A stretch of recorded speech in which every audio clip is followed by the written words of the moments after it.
어느 날 3명의 친구들과 늦은 밤까지 쇼핑을 한 그녀는 집으로 가기 위해 택시를 잡았습니다. 택시기사는 인사도 하지 않고 모자를 푹 눌러 쓴 채 앞만 보고 있었죠. 그녀는 앞자리에 앉아 친구들과 대화하기는 조금 불편한 위치였는데요. 그래서 있잖아. 아 진짜? 완전 대박이다 얘. 뒷좌석의 친구들은 별거 아닌 얘기에도 서로 크게 웃어주며 재미있게 이야기해 그녀는 약간 소외되는 기분이었습니다. 서운한 마음에 뒤를 돌아보니 정작 친구들의 얼굴은 무표정을 하고 있었습니다. 조금 뒤 정지 신호로 잠시 차가 멈춰서게 되었습니다. 그때 친구 중 한 명이 나 저기 들르고 싶은데 기사님 저 여기에서 내릴게요 라며 먼저 내렸습니다. 이에 다른 친구들도 뒤따라 나갔는데요. 기분이 상한 그녀는 같이 가자는 친구들의 말에 아니야 그냥 너희끼리 재밌게 놀아 라고 말하며 혼자 택시를 타고 가게 되었습니다. 결국 혼자 남게 되어 편하게라도 가자는 생각이 들어 넓은 뒷좌석으로 자리를 옮겼는데요. 얼마 지나지 않아 그녀는 친구들에게 전화를 걸어 별로 웃기지도 않은 이야기에 박장대소를 하며 크게 떠들었습니다. 어째서 그녀는 뒷좌석으로 간 후 친구들과 똑같이 행동한 것일까요?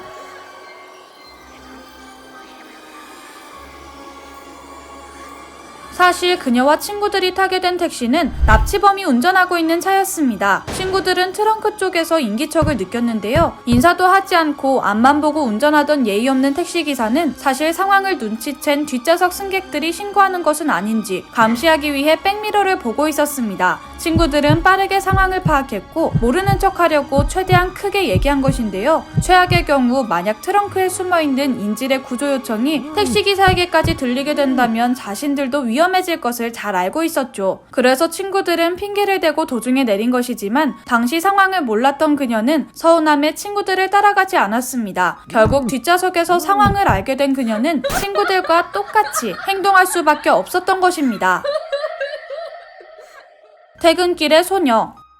대학을 졸업하고 첫 직장에 취직한 그녀는 퇴근길에 매일 주택가를 지나게 되었는데요. 그 주택가는 가난한 동네였습니다. 높은 아파트가 아닌 2층에서 3층 이하의 낮은 건물들이 다닥다닥 붙어있는 지역이었는데요. 그래서 가끔 지나가다 집안의 모습이 살짝 보이기도 했죠. 그러던 어느 날부터 주택가를 지나가는 길에 한 여자아이와 눈이 마주쳤습니다. 소녀는 2층에서 창문을 통해 보고 있었는데요. 지나가는 그녀를 보자 먼저 손을 흔들며 인사를 건넸습니다. 저 아이는 인사성이 밝고 예의 바른 친구구나 라고 생각했는데요. 이후 퇴근길마다 항상 마주치며 변함없이 손을 흔들며 반겨주었고 그때마다 부끄러운지 곧장 사라지곤 했습니다. 그렇게 약 3달 후 퇴근길에 경찰차와 구급차가 사이렌을 울리며 서 있는 모습을 보게 됐는데요. 주변에 웅성거리는 동네 아줌마들에게 다가가 물어보았습니다. 이게 무슨 일이에요? 저기 2층 살던 꼬마 여자아이 있지? 오늘 죽었대. 무슨 일이니 정말. 이후 그녀는 자신과 소녀의 만남을 떠올리며 충격에 빠지고 말았습니다.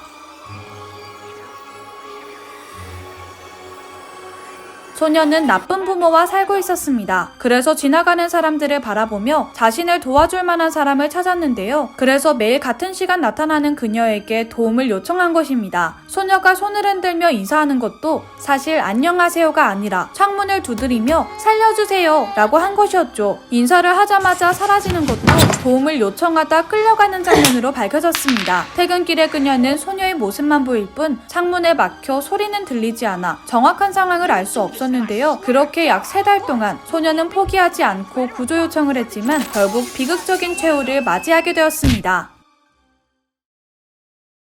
혼자 사는 여자.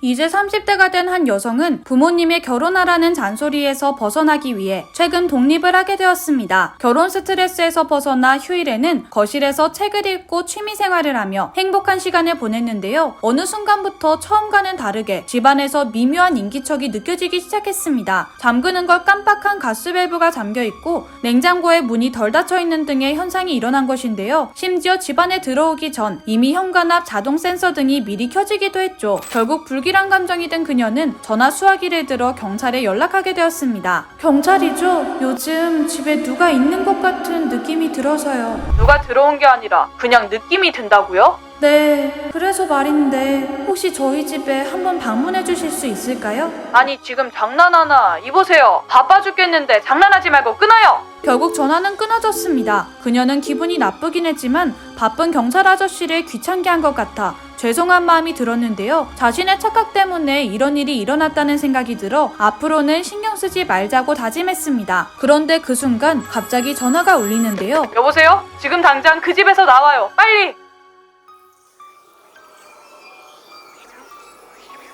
네?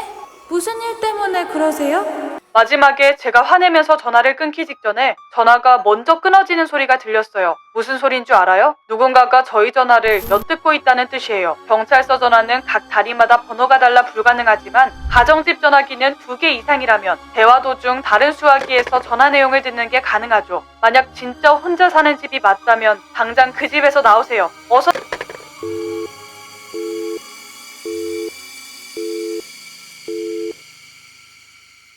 오늘의 이야기 흥미로우셨다면 구독과 좋아요 부탁드려요. 저는 다음에 더 흥미로운 이야기로 찾아뵐게요. 안녕!